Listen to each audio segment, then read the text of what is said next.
오늘 말씀은 지금 오늘날에는 터키 지방, 그 당시에는 아시아 지방이라고 불렀죠. 그래서 그 중에서도 에베소는 오늘날의 샌프란시스코만큼 그런 유명한 항구 도시였습니다. 오늘 말씀을 통해서 에베소에서는 무엇이 유명했는지 몇 가지를 살펴보도록 하겠습니다.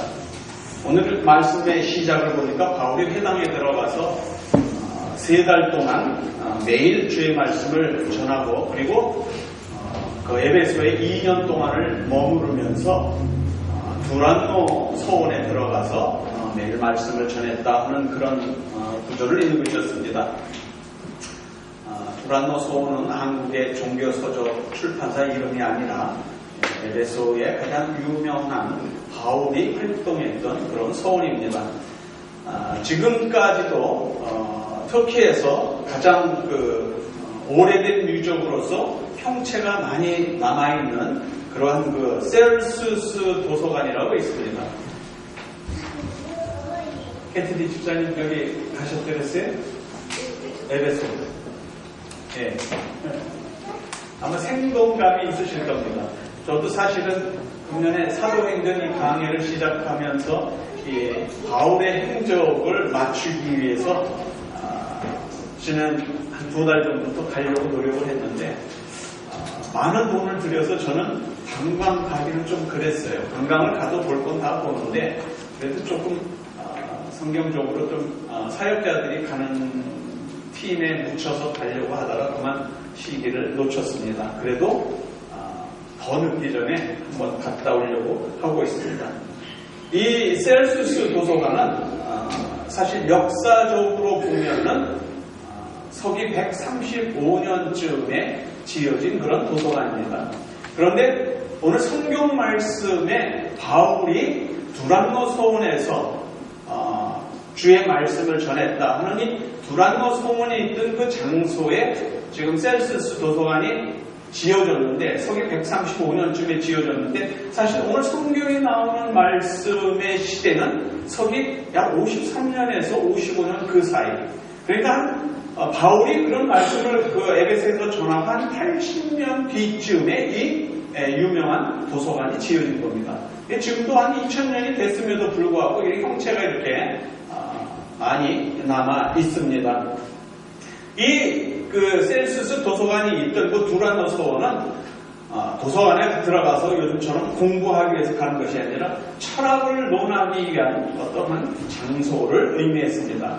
그래서 바울이 그 두란노 서원에 가서 예수 그리스도의 복음을 전하다 보니까는 두란노 서원이 그 다음에 유명하게 된 겁니다. 항구 도시, 샌프란시스코처럼 유명한 항구 도시. 그 중에서도 철학적인 말씀이 전해지고 있는 그러한 그 장소에 가서 바울이 예수 그리스도의 복음을 전하는 곳으로 해서 거기 가면 바울이라는 사람이 와서 우리가 듣지도 못했던 어떤 다른 철학을 얘기하더라 해서 두란노 서원이 유명해졌습니다. 그래서 오늘 본문 읽은 거 보니까는 바울이 손수건을 갖다 얹는다든지 앞치마를 그 환자에 갖다 댄다든지 그럼 병이 떠나가고 귀신이 떠나가는 그런 역사까지도 일어났습니다. 그래서 그 주위에 있는 유대인들 중에서 마술을 행하는 사람들이 그 모습을 보고 자기네들도 그 일을 한번 해보고자 했습니다. 그러나 바울이 그것을 할 때는 손수건을 얹거나 손을 얹거나 앞치마를 얹거나 이렇게 했을 때는 반드시 무슨 얘기를 했냐면 나사렛 예수 그리스도의 이름으로 명하노니 병마야 물러가라. 나사렛 예수 그리스도의 이름으로 명하노니 귀신아 물러가라. 그래서 어디에 의지해서 그 마술을 행했다고요? 마술이 아니라 그 역사를 행했다고요? 예수 그리스도의 이름으로. 근데 유대인들 중에 마술을 행하던 사람들이 그 모습을 보고 자기네들이 행하던 마술은 속임수나 그런 것으로 되게 마술을 하는데 이건 실제로 속임수가 아니라 그런 일이 있으니까 이제 바울을 흉내내기 시작했어요. 그래서 바울을 흉내내다가 그 제사장의 아들들, 그 회당의 제사장의 아들들이 그 7 아들이 있는데 그 아들들이 들어가서 7 아들들이 돌아다니면서 마술을 행했는데 이제 그 마술을 행할 때 바울이 행한 대로 그들도 행하는 그런 그 역사가 일어난 겁니다. 근데 이 귀신 들린 사람이, 그러면 병 들린 사람이 병이 낫고 귀신에 들렸던 사람이 나야 되는데, 귀신 들렸던 사람이 하는 얘기가, 넌 누구냐? 내가 예수도 알고 내가 바울도 아는데 너는 누구나? 그래가지고 귀신 들린 사람이 그 마술을 행하는 사람들을 붙잡고 옷을 벗기고 때리고 해서 상처를 입고 하는 그러한 역사가 또 일어났다는 것을 우리 읽으셨습니다. 그 다음에 또 큰일 하나가 뭐냐면은 아데미에 관한 얘기입니다. 이 항구 도시는 유럽과 아시아를 서쪽에서 오는 동부 쪽에서 오는 사람과 서쪽 유럽 쪽에서 오는 사람들이 모여서 이 무역항인 에베소에서 모여서 그들이 활동할 수 있는, 거래도 할 수 있고 머물다 갈 수 있는 그러한 곳에 교통의 큰 중심지며 해상의 큰 중심지며 이런 곳에 사람들이 모이는 곳에 철학이 난무하고 미신이 난무하고 예수 그리스도의 복음이 그 자리에 들어가는 겁니다. 근데 그 지역에서는 아데미 여신이라는 아데미 신상이 있으며 그 아데미 신상 안에 진열된 아데미 여신, 이 풍요의 여신, 농사의 여신, 그런 여신의 형상을 만들어서 정설을 해서 사는 그런 공장이 있는가 하면 그런 비즈니스 하는 사람들이 널리고 널리는 거예요. 수많은 사람들이 자기의 신앙을 지키기 위해서 지금도 자기가 믿는 신앙을 지키기 위해서 피 흘리며 싸우고 있습니다. 자기가 믿는 신앙이 잘못됐다 하면 목숨을 걸고 그 신앙을 지키기 위해서 노력합니다. 그런데 그 신앙이 정말 하나님의 말씀에 비추어서 잘못된 신앙이다 하면은 돌아와야 되는데 일단 잘못된 신앙을 가진 사람들은 돌아오기가 참 힘듭니다. 그래서 예수님께서도 복음 전하는 사람들을 내보낼 때 두세 번 권면해서 말을 듣지 않으면 어떻게 하라고요? 옷자락에 먼지를 털어버리고 돌아서라고 그랬어요. 왜냐하면 어떻게 그들을 회개시킬 방법이 없는 거예요. 너무 그 머릿속에 이단 종파가 들어가 있기 때문에. 이곳 샌프란시스코에 사시는 우리들은 제가 여러 번 말씀을 드렸지만 세계에서 가장 행복한 세계 사람들 중에서도 선택받은 분들이다. 제가 그렇게 얘기를 많이 합니다. 왜냐하면 세계에서 가장 아름다운 3대 미항 중에 항구 도시 중에 세계의 어느 항구 도시보다도 아름다운 샌프란시스코. 그래서 미항이다 그렇게 얘기를 하죠. 골든게이트 브리지가 있고. 너무 멋있는 그런 또 관광지가 여러 곳에 있습니다. 아주 조그만 도시임에도 불구하고 세계적으로 유명한 그런 도시 있습니다. 그러면 세계에서 모여있는 관광객들이 샌프란시스코에 오면 뭘 사가지고 가요? 골든게이트 브리지가 만들어진 모형물을 사갖고 가거나 아니면 케이블카 모형을 사갖고 가거나 아니면 티셔츠, 머그컵, 희고리, 티스푼의 골든게이트 브리지나 아니면은 케이블카가 그려져 있는 걸 기념품으로 사갖고 가잖아요. 그러니까 샌프란시스코에 오면은 그러한 골든게이트 브리지나 또 전차나 이런 키고리나 옷이나 머그나 또 커피잔이나 이런 걸 사갖고 가는 것처럼 세계 각 지역에 있던 사람들이 에베소에 들리면 뭘 사갖고 가느냐? 바로 이 아데미 신전이나 아데미 신전의 모형이나 아데미 여신상이 그려져 있는 그런 것을 사갖고 간단 말이에요. 샌프란시스코에 오면은 골든게이트를 선호하고 뉴욕에 가면은 자유의 여신상의 그 조각품을 사갖고 가는 것처럼 이 에베소에 가면은 뭘 샀냐면은 이 아데미 신전이나 아데미 여신의 그 조각품을 사갖고 가는 그런 곳입니다. 이런 기념품을 팔아서 그 기념품을 만드는 공장이 있고 기념품의 공장에서 나온 물건을 사다가 받아서 관광객들에게 파는 비즈니스, 이런 비즈니스를 하는 사람들이 갑자기 바울이 와서 사람이 만든 것은 신이 아니다 얘기해가지고 완전히 자기네들 비즈니스에 완전히 세상 말로 하면은 개밥그릇에 자기가 먹고 있는 밥그릇을 발로 차버린 결과가 돼버린단 말이에요. 그거는 우리가 샌프란시스코의 골든게이트 브릿지나 또 전차나 이런 거 생각하는 사람은 그 골든게이트 브릿지에 신이 있다거나 또 전차에 신이 있다거나 그런 건 아닌데, 이 에베소 교회, 에베소 지방에서 사는 그런 그 신전이나 또 그 아데미 여신을 생각하는 사람들은 그 안에 신이 붙어 있다고 믿고 살아가는 거예요. 풍요로운 신, 농사를 도와줄 수 있는 신, 그런 신이 그 정박품에 있다고 믿고 그것을 사갖고 가는 거란 말이에요.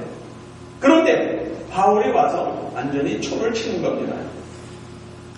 이 아데미 신전에는 세계 7대 불가사의라고 하는 2000년 전에 지어졌음에도 불구하고 세계적으로 그 지역에 세계적으로 유명한 로마라든지 또 아프리카 최북단에 있는 알렉산드리아라든지 이런 지역에 고린도, 에베소 이런 지역에서 정말 7대 불가사의라고 할 만큼 큰 그런 아데미 신전이 지어져 있는데, 그 신전의 길이가 100m, 폭이 54m, 이 천장 높이가 약 17m 정도, 그런 그 큰 신전을 100개의 기둥들이 100개의 기둥들이 받쳐주고 있는 그런 신전에서 1년에 한 달씩을 그 안에서 제사를 지내는 거예요. 이게 말이 제사지, 그 제사 지내는 그 제사 형식은 그 사제들이 제사를 지내는 그 제사장들이 나와서 예물을 드리고, 그러면 거기에 그 여사제들이 나와서 춤을 춥니다. 그러니까 유대인들의 예배, 우리들의 예배는 거룩한 예배지만 그들의 예배는 축제의 예배, 춤을 추고, 그 다음에 이 여사제들이 나와서 기록에 의하면 한쪽에 그 유방을 드러내고 흔들면서 춤을 추고, 그렇게 해서 그 마시면서 춤을 추면서 그 관능을 유혹의 관능을 자극시키는 그러한 예배를 제사를 드리다가 그 제사가 끝나면 바로 그 성전에 소속된 그 매움, 그러니까 매춘을 할 수 있는 여자들과 함께 호름을 나누는 그러한 그 난잡한 예배, 그러니까는 하나님의 거룩을 얘기하고 거룩한 제사를 드렸던 유대인들의 눈으로 볼 때 그들은 완전히 난잡한 그러한 생활을 하는 이방 미신을 믿는 그러한 것으로 보여질 수밖에 없었던 거예요. 그런 곳에 유대인이었던 바울이 하나님의 아들인 예수 그리스도를 빛 가운데서 만나고 복음의 사도로서 그 지방에 들어가서 복음을 전하는 겁니다. 복음을 전하다 보니까는 이제 그들이 섬기고 있던 아데미 신상이라든지 또 아데미 여신의 형상이라든지 이런 그런 사람들의 비즈니스를 점점 그 예수 믿는 사람들로 인해서 외면당하기 시작했던 거예요. 여러분, 성당에 가면은 이런 창문이 아니라 창문 중간중간에 이렇게 깊이 호음을 파놓고 거기에다가 그 사람 모형이나 또 그들이 얘기하는 성자나 이런 것을 이렇게 집어넣는 것을 보신 적이 있어요? 예, 군데군데 그 성전 안에 그러니까 성당 안에 들어가면은 또 특히 성공회 같은 경우에는 들어가면은 창문이 있고 창문 사이사이에다가 이렇게 홈을 파가지고 거기다가 조각품을 세워놓는 것들이 많이 있습니다. 그들이 얘기하는 성자라고 많이 얘기하죠. 마찬가지로 이 아데미 신전에 들어가면 그렇게 해서 그 신전의 지본을, 정각들을 다 만들어서 그 안에 집어넣는 겁니다. 그럼 그 집어넣을 때 그저 성전 안에서 성전에 돈을 들여서 집어넣는 것이 아니라 여행객들이나 그 지방에 사는 사람들이 자기가 물건을 사서 그 안에다가 진열을 하게 되면은 자기의 신이 그 신전에 들어가서 있게 되는 거예요. 그 신이 어떤 신이에요? 자기에게 풍요로움을 허락해주고 비즈니스를 잘하게 해주고 또 자기의 가족을 지켜줄 수 있는 그러한 신의 형상을 만들어서 집어넣기 때문에 그 신상이 자기에게 축복을 준다고 생각을 하는 거예요. 그런 사람들이 돈을 주고 그걸 사서 또 돈을 내고 거기다가 하나씩 진열을 해놓는데 그 비즈니스가 바울이 온 이후로 점점 나빠지기 시작한 겁니다. 그래서 24절에 보면은 은장색이라는 말이 나오고 은감실이라는 말이 나옵니다. 그래서 이 은감색이라는 말이 무슨 말이냐면은 은으로 만든 그런 신상입니다. 그러니까 그 신상을 만들고 또 여신상을 만들고 또 신전을 만들고 해서 그 가에다가 은을 입히는 거예요. 그걸 팔면은 그거를 이제 제단 안에 그 벽에 구멍을 뚫는 곳에 자기 것을 갖다 놓고 그리고 여행을 떠나고 또 여행 가는 사람이 그걸 사가지고 가서 자기네 집에 그거를 보관해 놓고 하는 그 은으로 만든 것을 은장색이라고 그러고 그 은장색을 보관하기 위해서 어떤 장소를 만들어서 호흡을 파서 그것을 보관해 놓은 곳이 은감실이다. 그러니까 그 은으로 만든 것을 보관해 놓는 곳이다. 그렇게 얘기를 하는 겁니다. 많은 사람들이 예배소 교회에 와서 이런 순례를 하고 돌아가는데 거기에서 완전히 이제 바울이 얘기를 하는 겁니다. 거기에 신이 있는 것이 아니다. 거기에 신이 있는 것이 아니다. 그 신전의 모형 속에 신이 있는 것이 아니고 또 여신이라고 만들어진 그것도 현대 여성은 유방이 2개밖에 없는데 그 아데미 여신상은 유방이 10몇 개가 넘도록 주룩주룩 이렇게 하고 다산의 여신 그래가지고 그 여신의 상에 있는 거기에 신이 있는 것이 아니고 그 신전에 신이 있는 것이 아니고 하나님의 성령의 신은 바로 너희들 마음속에 있다. 보이지 않는 너희들 마음속에 하나님의 신이 있다. 너희들이 그 하나님을 믿음으로 말미암아 너희 마음속에서 그 신의 형상을 볼 수가 있다. 성령을 체험할 수가 있다. 그 얘기를 바울이 합니다. 그런데 아무것도 없는 곳에 너희들이 거기에 무슨 신이 있다고 그 난리를 피느냐. 그래서 이제 업자들의 회장격인 그 데메드리오가 들고 일어난 겁니다.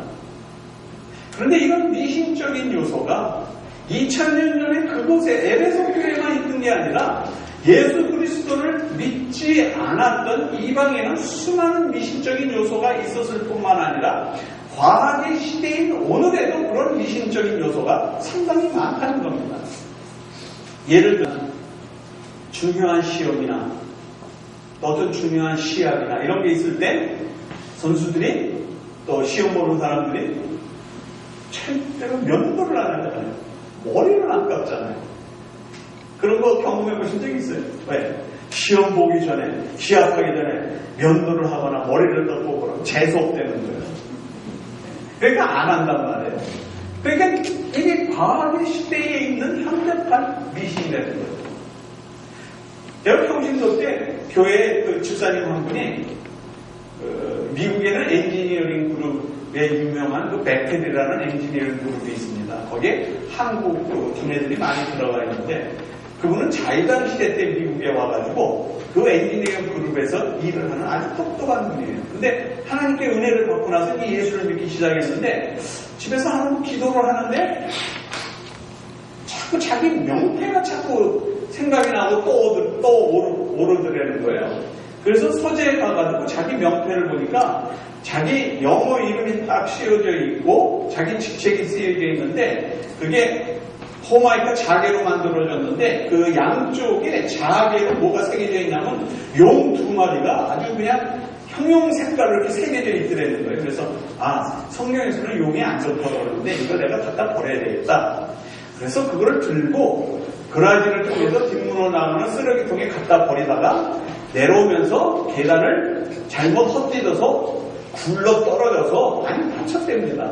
그래서 이제 나와서 간증을 하는데 내가 그거를 버리려고 내려오다가 귀신의 장난으로 말미암아 내가 굴러 떨어졌다.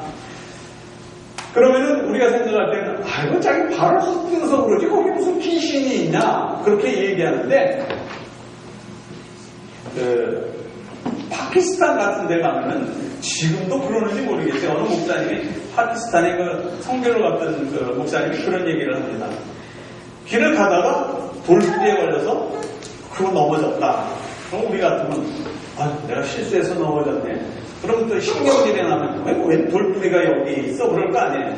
근데 거기 그때 사람들은 앉아서 그 돌부리를 보고 생각을 한답니다. 왜 돌부리가 저기에 나와 있을까? 왜 내가 여기서 넘어졌을까? 내가 여기서 넘어지게 된 원인이 뭘까? 그래서 생각을 한다는 거예요. 그럼 혹시 저기에 신이 있어서 나에게 어떤 경고를 생각을 하게 하는 신이 있어서 나를 넘어지게 한 게 아닐까? 그래서 빨간 잉크를 꺼내서 거기다가 돌부리 위에다가 표시를 딱 해놓고 간답니다. 이것은 나에게 깨달음을 주는 그런 돌부리다. 그러고 나서 갓보내는 괜찮은데 문제는 그 다음 사람이 그것을 지나갈 때 저거는 의미가 있는 돌, 저거는 우리에게 깨달음을 줄 수 있는 돌. 그래서 거기 가는 사람들이 그 표시가 되어 있는 데를 다 절을 하고 간다는 거예요. 그러다가 또 한 사람이 가다가 넘어지면 그 사람 또 이게 무슨 일이 있나 하고 거기다 표시를 해놓고, 그러니까 가는 사람들이 그 다음에 다 절을 하고 가는 사람이 더 많아지기 시작하는 거예요. 이게 현대판 미신이라고 하는 거죠. 오늘 바울이 에베소 교회에 있는 미신 믿는 사람들, 또 아데미 신상을 만들고 아데미 여신의 조각품을 만들어서 파는 사람들, 그런 사람들한테 바울이 얘기하는 건 바로 뭐예요? 하나님의 영은, 하나님은 너희들이 인간이 만든 그러한 곳에 계신 것이 아니라 눈에 보이지 않는 이 우주를 창조하신 하나님은 마음에 주의 성령으로 말미암아 삼위일체 하나님께서 우주를 창조하시고 하나님과 화목하기 위해서 범죄한 우리들을 구원하기 위해서 그의 아들 예수 그리스도를 우리에게 보내주시고 십자가에 못 박힘으로 말미암아 우리의 죄를 사해 주심으로 이제 우리가 의롭다 칭함을 얻었으니 그 일을 마치시고 승천하신 예수님께서 우리에게 주신 성자 하나님께서 우리에게 성령 하나님을 주셨는데 우리 마음속에 그 하나님의 영이 있는 사람은 누구든지 예수를 그리스도로 고백하고 그의 말씀에 따를 수 있게 된다. 결코 너희들이 만든 이러한 조각품 속에는 하나님이 계신 것이 아니다. 너의 마음이 예수 그리스도를 고백할 수 있느냐 없느냐 그것이 문제다. 그러니까 신상을 만들어서 비즈니스를 하던 조직적인 그 비즈니스 단체가 예수 그리스도의 복음을 전하는 사도 바울로 인해서 점점 그의 신상의 위험이 무너질 뿐만 아니라 그들의 장사 생계가 위험해지고 그래서 권위가 떨어지고 자존심이 상하고 그러므로 말미암아 군중 집회가 일어나게 된 겁니다. 그런데 한 가지 신기한 거는 뭐냐면은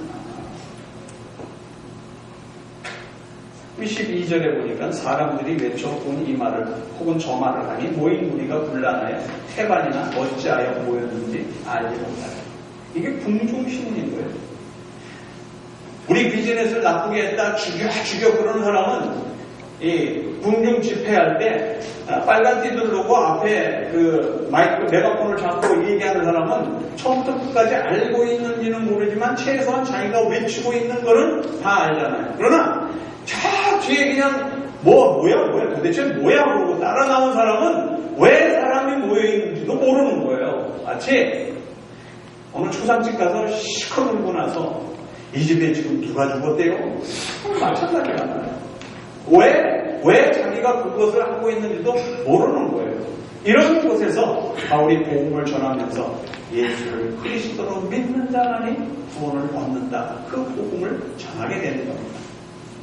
우리 모두도 지금도 세계의 4분의 3은 예수를 믿지 않는 사람들입니다. 그런 곳에 우리가 선교사의 사역을 품고 가야 되는 게 마땅하지만 하나님께서 우리에게 주신 생업이 있기 때문에 그 일을 못하고 우리는 생업을 하면서 예수 그리스도의 복음을 전해야 되는 겁니다.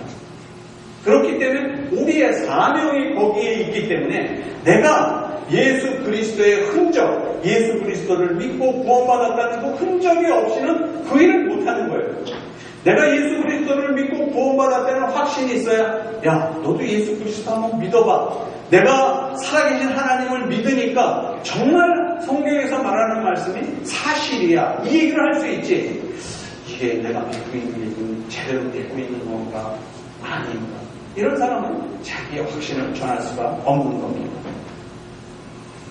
하나님의 성령은 사람이 만들어 놓은 곳에 있는 것이 아니라 예수 그리스도께서 우리에게 말씀하십니다. 내가 너희를 위해서 너희를 돕는 성령을 보내주겠다. 그 일로 인해서 초대교회 마가의 다락방에 성령이 임하고 그들이 성령이 임함으로 말미암아 세계 사람들이 말하는 언어를 갈릴리 근처에서 고기나 낚은 무식한 사람들이 그 나라 말로 예수가 그리스도다. 너희들이 잡아 죽인 예수가 바로 우리를 구원하신 하나님의 아들이시다. 그리스도이시다. 그걸 전할 수 있었던 것처럼 우리 모두도 이제는 주의 성령의 역사로 말미암아 우리의 마음에 오신 성령의 역사로 말미암아 예수를 그리스도로 고백하며 예수를 믿는 신자답게 살 수 있는 겁니다.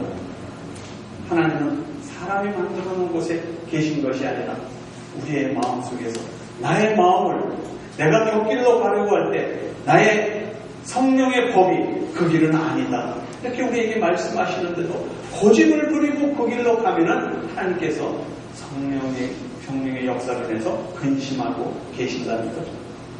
내주하시는 성령, 그 성령의 역사로 말미암아서 주를 그리스도로 고백하며 주님께서 우리에게 허락하신 내 마음속에 자중히 계신 그 성령의 역사로 말미암아 주의 거룩에 힘입으시고 삶의 여정을 걸으시면서 매일매일 무너지는 삶을 살지 마시고 매일매일 주의 말씀으로 인해 승리하는 삶의 길을 살아가게 되시기를 주 예수 그리스도의 이름으로 축원드립니다.